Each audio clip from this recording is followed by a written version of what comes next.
അള്ളാഹു ഖുർആനിൽ പറഞ്ഞത് ഇന്ന ശൈത്താനു ലക്കും അദുവ്വൻ ഫത്തഖിദൂഹു അദുവ്വാ. ശൈത്താനുകളുടെ ശത്രുവാണേ.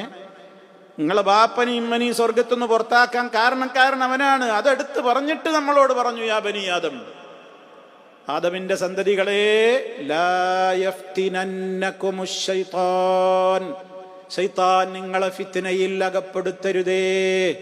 കമാ അഖ്റജ അബവൈകും മിനൽ ജന്ന, നിങ്ങളുടെ വാപ്പാനെയും ഉമ്മാനെയും സ്വർഗത്തിൽ നിന്ന് പുറത്താക്കുവാൻ അവനാണ് കുതന്ത്രം മെനഞ്ഞത്. അതേപോലെ മക്കളായ നിങ്ങളെയും സ്വർഗത്തിലേക്ക് നിങ്ങൾ കയറാതിരിക്കാനും രകാവകാശികളായി നിങ്ങൾ മാറാനും സർവകുതന്ത്രങ്ങളും അവൻ പ്രയോഗിക്കും. വളരെ ജാഗ്രതയുള്ളവരാകണേ. ഇത് അള്ളാഹ് പറഞ്ഞതാ നമ്മളോട് സൂറത്തുൽ അറാഫില്. അതിൽ നിന്ന് കാവൽ തേടാൻ വേണ്ടി ഒരു അധ്യായം തന്നെ ഉണ്ട് ഇറക്കി. വിശുദ്ധ ഖുർആനിലെ 114 സൂറത്ത്, സൂറത്തുൻ നാസ്. എന്തിനുള്ളതാ? ശൈത്താന്റെ ശർറിൽ നിന്ന് കാവൽ തേടാൻ. ഖുൽ അഊദു ബിറബ്ബിന്നാസി മലിക്കിന്നാസി ഇലാഹിന്നാസ് മിൻ ശർറിൽ വസ്വാസിൽ ഖന്നാസ് അല്ലദീ യുവസ്വിസു ഫീ സുദൂരിന്നാസി മിനൽ ജിന്നതി വന്നാസ്. മനുഷ്യരിലുണ്ട് ശൈത്താൻ, ജിന്നിലുണ്ട് ശൈത്താൻ. ഇവിടെ 2 വർഗ്ഗമാണുള്ളത്, മനുഷ്യരും ജിന്നും. രണ്ടിലുമുണ്ട് ശൈത്താന്മാര്. ശയാത്തീനൽ ഇൻസി വൽ ജിന്നി. ഇൻസിന്റെ ശൈത്താനും ഉണ്ട്, ജിന്നിന്റെ ശൈത്താനും.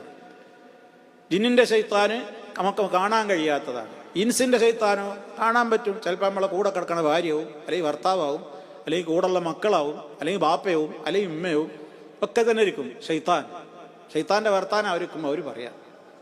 ഒരു നല്ല കാര്യം ചെയ്യാൻ ഒരുങ്ങുമ്പോൾ മക്കൾ പറയും ബാപ്പാനോട് അത് നിങ്ങൾ ചെയ്യണ്ട, അല്ലെങ്കിൽ ഭാര്യ പറയും ഭർത്താവിനോട് അത് നിങ്ങൾ ചെയ്യണ്ട, ഭർത്താവ് പറയും ഭാര്യനോട് അത് എനിക്കിഷ്ടമല്ല.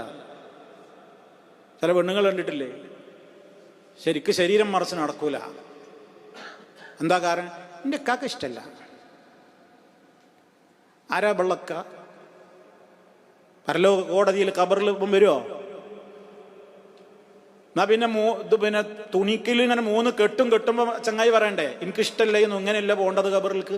അത് നല്ല മൂടി പറിച്ച് 2 തലക്കലും കെട്ടിയിട്ട് നടുക്കൊരു കെട്ടും കെട്ടിയിട്ടല്ലേ മയ്യത്ത് കെട്ടിൽ വെച്ച് കൊണ്ടുപോകണം. ഈ പറയുന്ന ഈ ഇക്ക അവിടെ ഉണ്ടോ? ഇങ്ങനെ കെട്ടല്ലേ? അതിനൊന്നും ആരും നിന്നു കൊടുക്കണ്ട. ഭർത്താവിന് ഇഷ്ടമല്ല നോക്കിയിട്ടല്ല ഭാര്യ നോക്കണ്ട, അള്ളാഹ്ക്ക് ഇഷ്ടമുണ്ടോ? ഭാര്യക്ക് ഇഷ്ടമുണ്ടോ എന്ന് നോക്കിയിട്ടല്ല ഭർത്താക്കന്മാർ നോക്കേണ്ടത്, അള്ളാഹ്ക്ക് ഇഷ്ടമുണ്ടോ? അവിടെയാണ് ഇസ്ലാമികവും ഈമാനികവുമായ നമ്മുടെ കരുത്ത് പരീക്ഷിക്കപ്പെടുന്ന രംഗം.